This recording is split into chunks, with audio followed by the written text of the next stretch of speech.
My name is Scott Spencer. I'm a member of the board of Revolution, and I'm associate director at the Annie Casey Foundation. Welcome to this morning's plenary. We got here a little early this morning, and I had the opportunity, actually I got a little stuck on it yesterday when we were in the plenary session yesterday morning, but I've been sort of marveling at the artwork that is the poster that is up here, because it is sort of representative of everything that we are doing and what we are about. It is not just about mobility and motion and transit and modes of transit, but it is also about diversity and different kinds of abilities, and even very much symbolic of the place that we're in, being on the West Coast and being in San Francisco in the Bay Area, with a little bit of civic action taking place in parts of that. And so I just want to sort of compliment the staff and whoever did the artwork for this, because it really is a great symbol of who we are, what we're doing, and where we're trying to go. And sometimes it's those little details that actually make a big difference in what we're trying to do. But first, let me begin with an introduction of Carolyn Flowers, who is the acting administrator for the Federal Transit Administration. She was appointed in this role earlier this year, April 18th of 2016. But prior to working at FTA, she served as the CEO and the director of the public transit for the Charlotte area transit system. However, her career sort of began here, or at least her career in transit began here in the California Republic, where she worked with the LA County Metropolitan Transportation Authority for years. And she has also went to college here in California, where she got her bachelor's in history and political science, as well as an MBA at UCLA. And I'm from Baltimore, and so I had to ask her this morning, whether she was from California. And she said, well, not really from California. She moved here when she was in second grade. And so the question in Baltimore is, did you graduate from high school? Because that's when you're from somewhere. She said, yes, she did, so she's from California. But with that, I'd like to introduce to you Carolyn Flowers.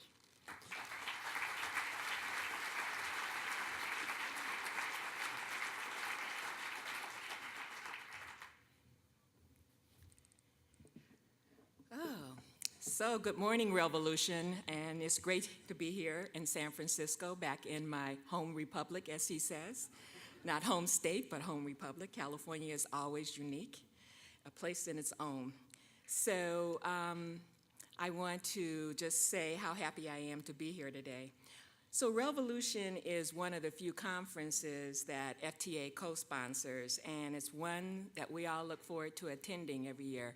I was talking to Paul Morris this morning, and I characterize this as a much more intimate conference, and Paul was saying this is a conference of doers.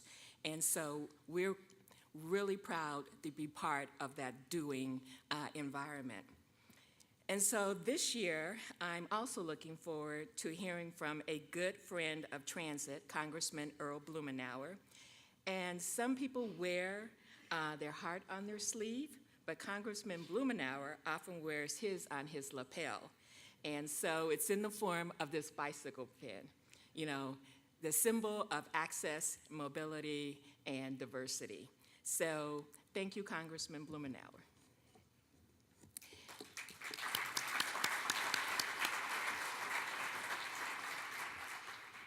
It shows his love and support for biking, and of course, it also shows his deep and abiding commitment to building livable communities. So it's an honor for us to have him with us today. Last year, thank you. I said this was tall. Scott was tall, and I'm very tall. So last year, when we met in Dallas, I proposed 3 questions to help guide our work. And so we're going to have a continuum of a discussion of those 3 questions today. The first question is, how can public transit harness innovation to better serve and transform communities? The second question is, how can we use transit to build ladders of opportunity for more Americans? And the third question is, How can we promote transit-oriented development that allows us to live and move together? So at the Federal Transit Administration, we continue to ask those questions because they're the ones that guide our work. We're embracing innovation with mobility on demand, an approach that helps ensure quality and carefree transportation choices that are available to everyone, everywhere, all the time. So you've heard about our $8 million first Mobility on Demand Sandbox grants, and we plan to announce those later this week. We need technology to improve the customer experience, but also make our industry more efficient and better integrated across various modes. That's also why we encourage the use of innovative technology through US DOT's Smart City Challenge. The Smart City Challenge was designed to help one city harness technology and better plan to help the rest of us learn how to make transportation networks more efficient. Columbus, Ohio was selected as the winner and was awarded $40 million to make their innovative ideas a reality. We can't stop there, though. Other cities, including San Francisco, that competed in the Smart City Challenge, had some amazing ideas, and we want to keep them working on those and help Americans build a better life through transit. In regards to ladders of opportunity, the better part of our second question is how to build ladders of opportunities for more Americans. And that's long been a strength at FTA. Over the last 8 years, we prioritized investments that connect underserved communities to jobs and services. Building on that, last year we launched the Rides to Wellness initiative. It's bringing together federal agencies and stakeholders from transit and healthcare industries to overcome the barriers that are preventing many people from accessing medical services. Thanks to the Affordable Care Act, more than 20 million people now have insurance that they didn't have before. This year, open enrollment begins on November 1st and runs through January 31st, providing an opportunity for even more people to sign up, perhaps even you.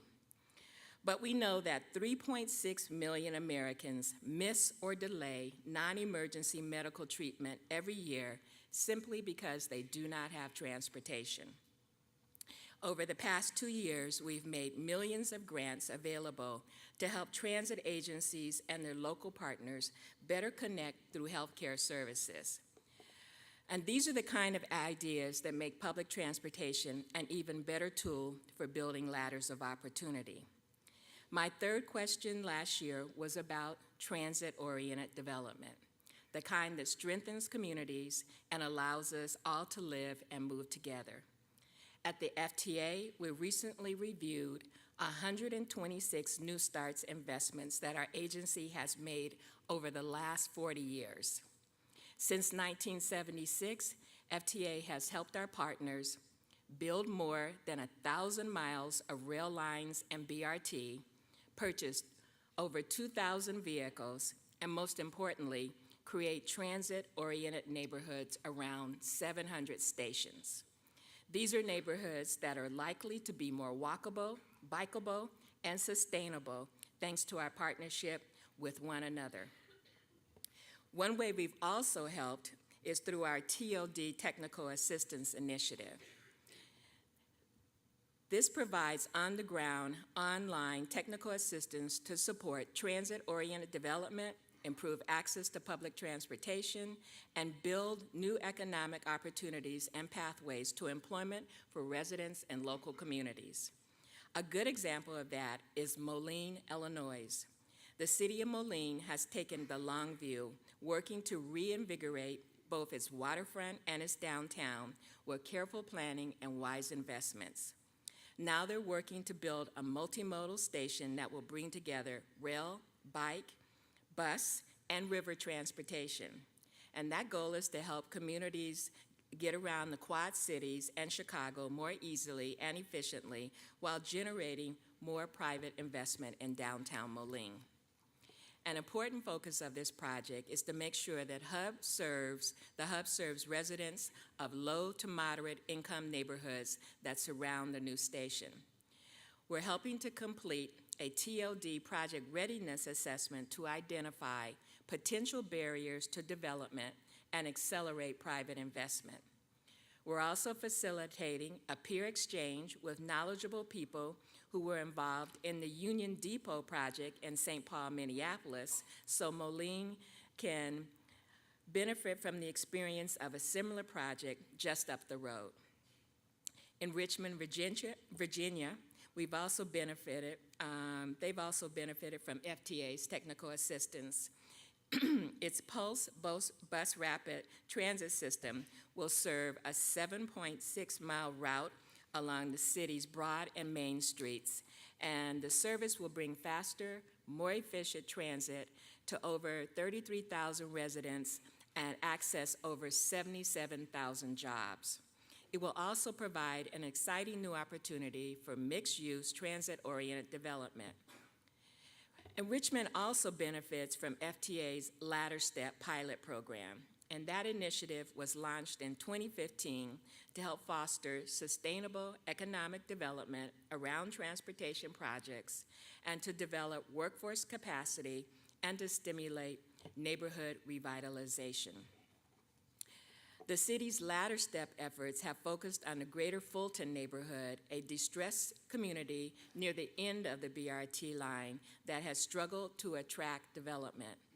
USDOT worked with the city on a redesign of a commercial triangle in Greater Fulton, creating a zoning study, traffic pattern, bicycle, and pedestrian plan. And these efforts are meant to enhance the transportation network of Richmond's Fulton neighborhood and the city to have a more sustainable economic and livable development. Ladder Step support also accelerated the project by providing additional staff resources to communicate with public and key stakeholders. Another Ladder Step city is Phoenix, Arizona, and that's a diverse community that's been steadily building and expanding transit to keep up with a growing population. The city of Phoenix used Ladder Step support to ensure that construction of light rail in the South Central Corridor would spur economic development, create access, and economic opportunities.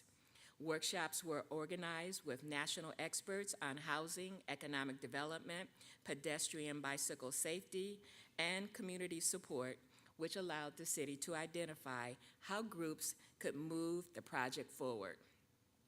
Community support was rallied for a transportation funding referendum that passed and is contributing funds to the project. In Richmond, FTA is using TOD initiatives that complement one another in the Phoenix area. In the case of the latter, additional support is coming through FTA's pilot program for TOD planning grants. These grants help localities plan improved access to transit, jobs, education, and services, and help revitalize communities by attracting new business opportunities, jobs, and housing.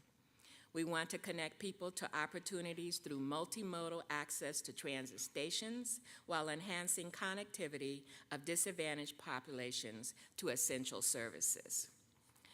To be eligible for the pilot program, the planning work must be associated with a transit project connected to FTA's Capital Investment CIG program. Phoenix has two of these, the South Central Light Rail Extension and the Tempe Streetcar. Valley Metro, in partnership with the City of Tempe, was awarded a $250,000 TOD planning grant to support a 2-year effort to develop a TOD overlay district in the city's zoning code. It will encourage walkable infill development, rehabilitation, and redevelopment at appropriate densities, and the preservation and production of affordable housing. So, FTA's TOD planning grants have become an important tool, and I'm pleased today to announce that we will be announcing and releasing the next round of participants. In total, 16 organizations around the country will receive a share of $14.7 million in grants to support comprehensive planning projects that improve access to transit. And one of those awardees is the Bay Area's own Santa Clara Valley Transportation Authority. They'll receive 1.5. It was also peeped on the news this morning. But they'll receive $1.5 million to identify a plan for multimodal access and TOD opportunities along the BART Silicon Valley Phase 2 project, a 6-mile heavy rail extension to San Jose and Santa Clara. And a couple of more examples. In Denver, Phil's old home. In Denver, the Regional Transportation District, the city and the county together will receive $1.35 million to help alleviate barriers to TOD in the East Colfax corridor, a location of a proposed bus rapid transit project. The TOD planning effort includes urban design guidelines for the corridor, an affordable housing strategy, a small business retention and development strategy, and a financing plan for the implementation of TOD. Milwaukee will receive $750,000 to conduct a comprehensive TOD planning along the proposed King Drive and Walker Point extensions of the Milwaukee streetcar from downtown into surrounding neighborhoods. The city will work with stakeholders along the proposed extensions to evaluate how to use transit-supported development to revitalize the two corridors and better connect residents to downtown jobs. So we'll be releasing a full list of projects on the website in just a few minutes, and in fact, you can check them out right now on the Revolution app on your smartphone. We're using technology. So you'll be the first to know. So here in the Bay Area and across the country, communities will use these grants to expand economic and social impact of new transit lines. So in closing, we've supported transit-oriented development with a number of different strategies meant to complement one another. And as the best tool for a job is an infusion of funding. And sometimes it's access to expert assistance, and sometimes it's both. So many of the challenges we face over the next 30 years, from growing population to climate changes, can be solved in part with more efficient transportation and sustainable communities. So, as you know, this is the last time that a current FTA administrator appointed by the Obama administration will have the opportunity to address this gathering. So on behalf of the President and the U.S. Transportation Secretary, Anthony Foxx, I hope that you will look back on this administration as one in which public transportation and transit-oriented development had unprecedented support.